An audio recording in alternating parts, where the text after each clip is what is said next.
Hey guys, this is Trey back with another video, and today, as you can see, I'm not in New Jersey anymore. I'm actually in Maine, specifically Liberty, so I'll talk to you more about that now. So you can see this is our view from our house. I'm actually on a little dock, and we rented an Airbnb here in Liberty, Maine, and this is Lake St. George.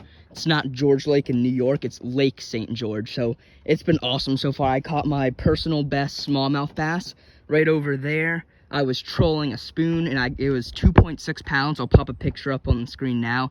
It was crazy. So I've been having so much fun here. See the fishing rods. They had kayaks here, but this video, you can see an island out there. It's all about fish traps. I've been waiting to make this video because over here, there's just a bunch of little tiny bass, about 5-6 inches. So I've been catching a few of those, but that's not really a good fish trap spot. I finally was kayaking all the way over here in those weeds, and I found a bunch of like 1-2 inch baby bass and some little minnows and maybe even some baby sunfish. So that's gonna be awesome. And the fish traps I have today, this one is from Amazon. This one is a little homemade one out of a milk can, and then here's another fish trap. So I'm gonna be trying out all 3 fish traps with the same bait, which is gonna be some bread, some leftover taco meat, and some dog food. So I'm gonna go ahead, get them baited up, and talk to you then. All right, so you can see, here's the traps. The first thing I'm gonna do is put bread in it.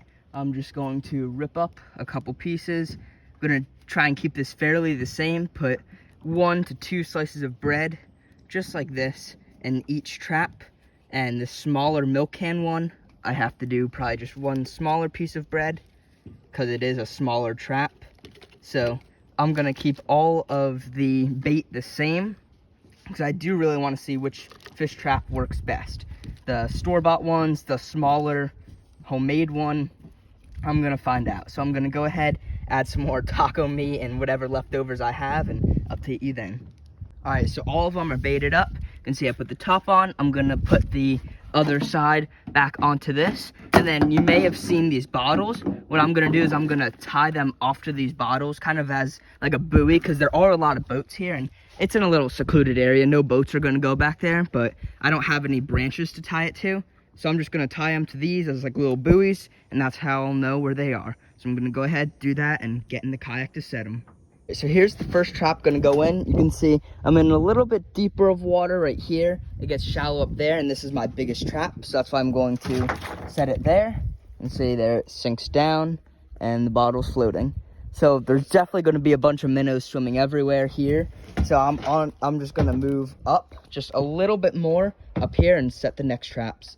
Like I said, you can see there's the trap back there. I just moved up a little bit, and this is where I was seeing a lot of those little baby fish. I don't really know. I think they were bass and bluegill. So I'm just going to go ahead, drop the second biggest trap right over there.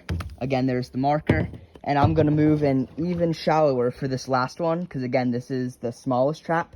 And actually, you can see some minnows, or I guess those are baby sunfish. So I'm going to go ahead and drop the water bottle trap right over here. So that's this one. Have to fill it up with water to sink it, and then hopefully it'll sink right down. Yep, there we go, and the trap's set. So I might move the other one closer over here, but other than that, I'll check back with you in about 24 hours. All right, so I just pulled up to my first trap, and there was actually about a 5-inch painted turtle standing right on top of it. So who knows, maybe we'll even catch a little baby painted turtle. But I'm pretty sure I moved this one, because this one's here, the other one's there, and then the homemade one's back there. So let's pull this one up. Oh my God, I got a turtle. There's a turtle in there. I don't know if you can see that, but there's a painted turtle in there. And I hear fish. Oh my God. This trap is, there actually is a turtle in there. Oh my God, I'm gonna go get the other ones and bring it back to the dock to show you. All right, so here's the second store-bought trap. And that first trap is crazy, the turtle. Oh, we got a tadpole in there. I don't think anything else but that one tadpole.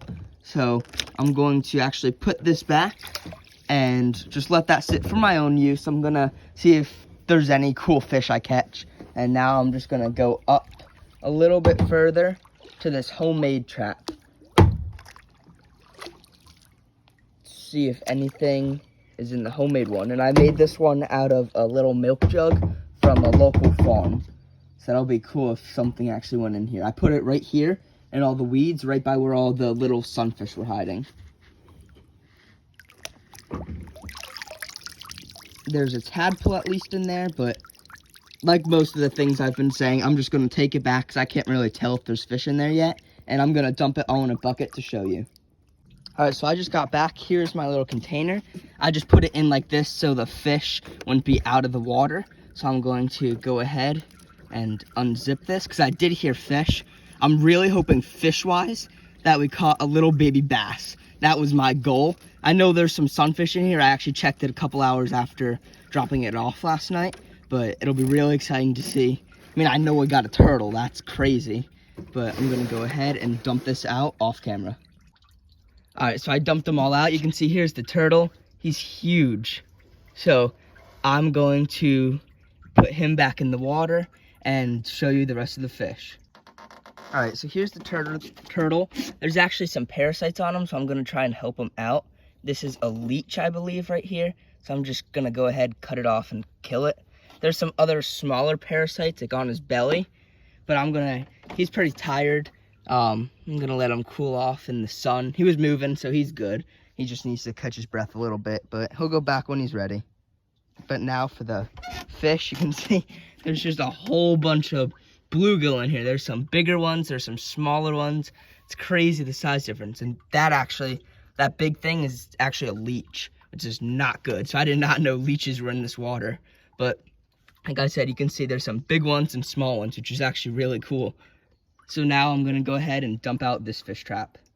All right, so I just dumped that trap in and there is no fish, but here's the last look before I throw them back, all the bluegill. So my take is that this trap is definitely the best trap because the other store-bought one only caught a tadpole, so that was nothing much. I think this homemade trap only caught a tadpole, so that one right there was definitely the best one to buy, and it also caught a turtle. So that's going to be it for the video. Thank you for watching, and please subscribe.